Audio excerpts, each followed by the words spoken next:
کبھی کبھی چھوٹے گاؤں کی خاموشی میں ایسے خطرے چھپے ہوتے ہیں جو زندگی بدل دیتے ہیں۔ ایک چھوٹا سا خوبصورت گاؤں تھا جو ایک گھنے جنگل کے کنارے آباد تھا۔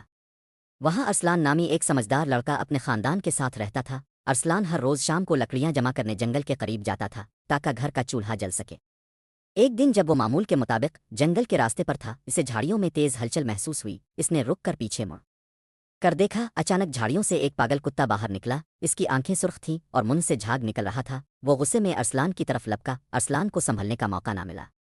کتے نے تیزی سے اس کی ٹانگ پر کاٹا اور پھر جنگل کی گہرائی میں بھاگ گیا۔ ارسلان درد سے کراہتے ہوئے گاؤں پہنچا۔ گاؤں والے جمع ہو گئے اور شور مچ گیا۔ ایک پڑوسی چلایا، یہ تو پاگل کتا ہے، اس کا علاج فوراً کرنا ہوگا۔ گاؤں والوں کو فکر لاحق ہوئی کیونکہ قریب ترین ہسپتال 100 کلومیٹر دور تھا۔ نہ ایمبولینس تھی اور نہ گاڑی۔ ارسلان کا بہترین دوست حمزہ وہاں پہنچا۔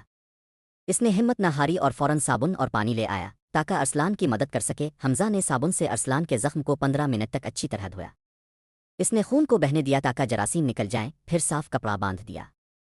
اسی دوران گاؤں کے بزرگ بابا برکت آئے۔ انہوں نے کہا کہ چاہے راستہ جتنا بھی دور ہو، ارسلان کو فوراً ہسپتال لے جانا چاہیے۔ پورا گاؤں اس کی مدد کے لیے نکل کھڑا ہوا۔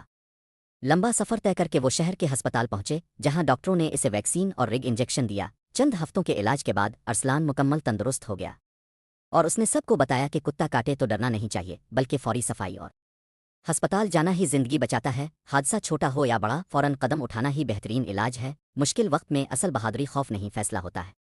زندگی بچتی ہے جب انسان ہمت اور سمجھداری سے صحیح قدم اٹھائے۔